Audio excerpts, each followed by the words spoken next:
Hello friends, welcome to our YouTube channel AS exam.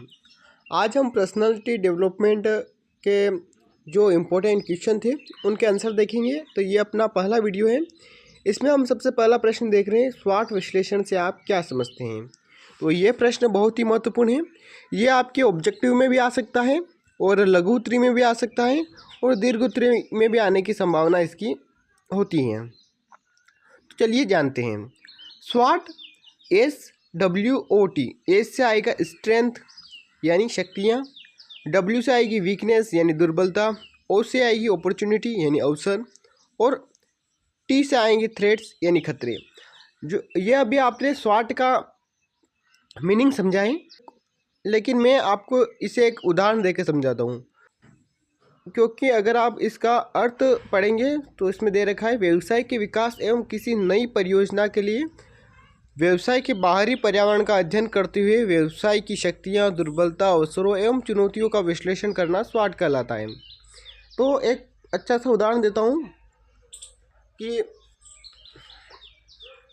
आपके college के बाहर मुझे थोड़ी बहुत कंप्यूटर की नॉलेज है, ऑनलाइन फॉर्म भरना अच्छा आता है, तो मैंने एक शॉप खोल ली ऑनलाइन की है ना। तो मेरी स्ट्रेंथ क्या होगी उसमें, आप लोगों से अच्छा मेरा ये नेटवर्क है, तो आप से अच्छी दोस्ती है, तो आप अपने दोस्तों को लाएंगे तो कुल मिलाकर 60% बच्चे उस ऑनलाइन पर आ जाएंगे जो मैंने खोली है फॉर्म भरने के लिए। अब वीकनेस की बात करूँ तो वीकनेस क्या है।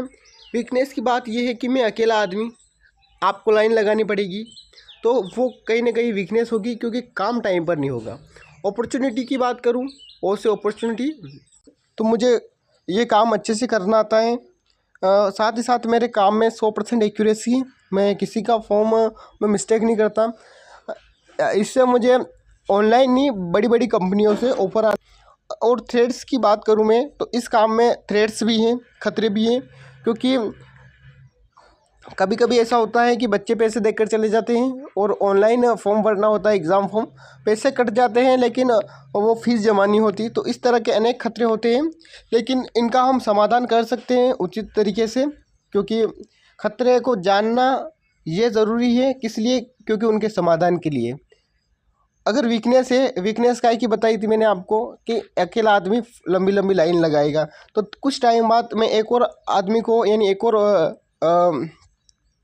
व्यक्ति को रख लूँगा जो मेरी हेल्प कराएगा, तो दोनों मिलकर काम करेंगे तो काम बिल्कुल एक्यूरेसी के साथ होगा, काम बिल्कुल जल्दी होगा। तो ये स्वॉट विश्लेषण के ज़रिए मैंने एक विश्लेषण किया है मैंने अपने व्यवसाय का, तो जो आपके सामने इस प्रकार है। अब बात करें स्वॉट विश्लेषण की विशेषताएं। तो सबसे पहले आपको कुछ नहीं करना है, आपको ये क्या है, एक व्यावसायिक प्रक्रिया है ना, व्यवसाय के लिए स्वॉट विश्लेषण करते हैं। अगर मैं उद्यम नहीं खोलता तो काय का स्वॉट विश्लेषण करना है। तो सबसे पहली लाइन इसमें व्यवसाय के लिए स्वॉट विश्लेषण किया जाता है, उद्यम के लिए स्वॉट विश्लेषण किया जाता है। दूसरी लाइन लिखना, स्वॉट विश्लेषण में शक्तियों का विश्लेषण किया जाता है, वीकनेस का विश्लेषण किया जाता है, अपॉर्चुनिटी का विश्लेषण किया जाता है और खतरे, पर्यावरणीय खतरों को भी देखा जाता है, यहाँ विश्लेषण किया जाता है। तो ये 5-6 लाइनें तो आपकी यहाँ से ही हो गई कंप्लीट। यानी कुल मिलाकर आप अगर यहाँ से थोड़ा बहुत भी समझे होंगे तो 3 पेज आप इसी मैटर से, यानी जो आपको दिख रहा है यहीं से आप एग्ज़ाम में बढ़ सकते हैं। अब जानते हैं हम स्वॉट विश्लेषण की विशेषताएं। पहले अर्थ को व्यवसाय के विकास एवं किसी नई परियोजना के लिए व्यवसाय के बाहरी पर्यावरण का अध्ययन करते हुए व्यवसाय की शक्तियां, दुर्बलता, अवसरों एवं चुनौतियों का विश्लेषण करना स्वॉट विश्लेषण कहलाता है। जैसा कि मैंने अभी आपको व्यवसाय खोल के ये सब करके बता दिया है, ठीक है। अब विशेषता में पहली विशेषता है, यह परियोजना के विश्लेषण से संबंधित है, ठीक है। यह एक प्रबंधकीय तकनीक है, यह एक मैनेजमेंट इस तकनीक है, यह भी बिल्कुल सही बात है। उद्यम के लिए रणनीतियाँ बनाने में सहायक होता है, ये भी सही बात है। अवसरों की खोज में सहायक, इससे उद्यम की शक्तियाँ एवं दुर्बलता का पता चलता है, ये अभी हमने देखा ही है, चलता है। इसके माध्यम से उद्यम के अवसरों एवं चुनौतियों का विश्लेषण किया जाता है। तो बिल्कुल आपको ये विशेषता याद करने की भी आवश्यकता नहीं है, आपके ऐसे ही समझ में आ गई होगी कि इससे अवसरों का पता चलता है, इससे खतरों का पता चलता है, इससे शक्तियों का पता चलता है, इससे दुर्बलता का पता चलता है, इससे हम अच्छी रणनीति बना सकते हैं कि खतरा है, अगर उद्योग में खतरे आए तो हम क्या काम कर सकते हैं। तो ये सभी बातें आपके समझ में आ गई होगी। अब क्या आता है, स्वॉट विश्लेषण का विश्लेषण, उद्यम की शक्तियों का विश्लेषण, उद्यम की दुर्बलताओं का विश्लेषण, उद्यम के अवसरों का विश्लेषण और पर्यावरणीय चुनौतियों का विश्लेषण। तो इनको भी देखते हैं। किसी भी व्यवसाय या उद्यम की शक्तियों का पता इससे चलता है कि वह अपने प्रतिद्वंदियों से किस प्रकार प्रतिस्पर्धा करता है और किस प्रकार बाजार में अपनी भूमिका निर्धारित करता है या महत्व बनाए रखता है। जैसा कि मैंने आपको उदाहरण देकर समझाया था कि 60% बच्चे काम कराने के लिए अपनी ऑनलाइन पे आते थे, तो ये एक बाजार में अच्छी पकड़ थी अपनी, अच्छा व्यवहार था। इसलिए उद्यम की दुर्बलताओं का विश्लेषण, उद्यम या व्यवसाय की दुर्बलता से आशय है कि वह अपने प्रतिद्वंदियों से प्रतिस्पर्धा नहीं कर पा रहा है, अपने माल या सेवा को ठीक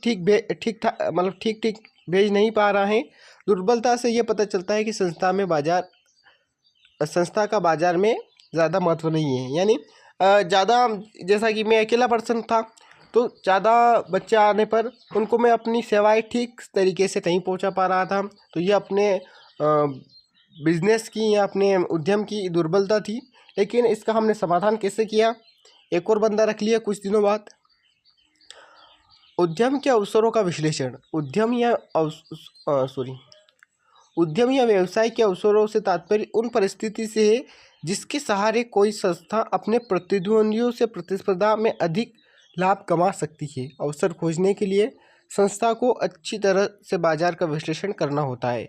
जैसा कि देखो, अभी तो एक ऑनलाइन खुली अपनों ने, लेकिन बात क्या होती है, कॉलेज के बच्चों को बहुत सारे काम होते हैं, जैसे कि पेपर, जो सीसी के पेज होते हैं, ऊपर की जो फाइलें बनानी पड़ती है वो, और जो बॉन्डिंग करनी होती है फाइलों की वो, ये सारी चीज़ें होती है जिससे हम ऐड कर ले तो प्रतिस्पर्धियों से आगे निकल जाते हैं। यानी अवसर का अगर हम फ़ायदा उठा ले तो जो हमारे कॉम्पिटिटर्स हैं उनसे हम आगे चले जाते हैं। तो ये अवसर होते हैं। पर्यावरणीय चुनौतियों का विश्लेषण, अब क्या बात है, पर्यावरणीय चुनौतियाँ क्या है। व्यवसाय संबंधी पर्यावरणीय चुनौतियों से आशय व्यवसाय की उन विपरीत परिस्थितियों से है जो संस्था के संचालन में बाधा उत्पन्न करती है। इसके फलस्वरूप व्यवसाय का विकास रुक जाता है। एक तो मैंने आपको बता दिया कि कभी कभी ये समस्या होती है कि पेमेंट बच्चे देते हैं अपने, हम भी मतलब उसमें फॉर्म, जो एग्ज़ाम फॉर्म होता है उसमें दे देते हैं, लेकिन पेमेंट कट भी जाता है लेकिन आपका जमा नहीं होता। एक तो ये समस्या, टेक्निकल समस्या तो होती है। साथ ही साथ कुछ ऐसे भी टाइम होता है, जैसे कि 2-3 महीने तो ऐसे होते हैं कि न तो BA फर्स्ट ईयर वालों के एग्ज़ाम फॉर्म चलते हैं, न स्कॉलरशिप के फॉर्म चलते हैं, न एडमिशन के फॉर्म चलते हैं, न ही थर्ड ईयर और न ही लास्ट ईयर सेकेंड ईयर वालों के चलते हैं। यानी कुछ 2-4 महीने, 2-3 महीने तो ऐसे होते हैं कि ऑनलाइन पर कोई काम होता ही नहीं बच्चों से रिलेटेड।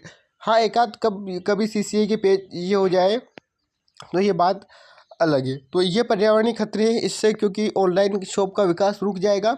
इस परिस्थिति में क्या करेगा, जो ऑपरेटर है या संचालक है, वो ऐसा करेगा कि जो लोकल लोगों के काम होता है, जैसे आयुष्मान कार्ड बनाना, आधार कार्ड, ड्राइविंग लाइसेंस, इन सब की भी वो एक अपनी पकड़ रखता है और वो काम करने लग जाता है जब फ्री होता है। तो इस तरीके से उसका जो शॉप का विकास है वो चलता ही रहता है, उद्यम का विकास है चलता ही रहता है।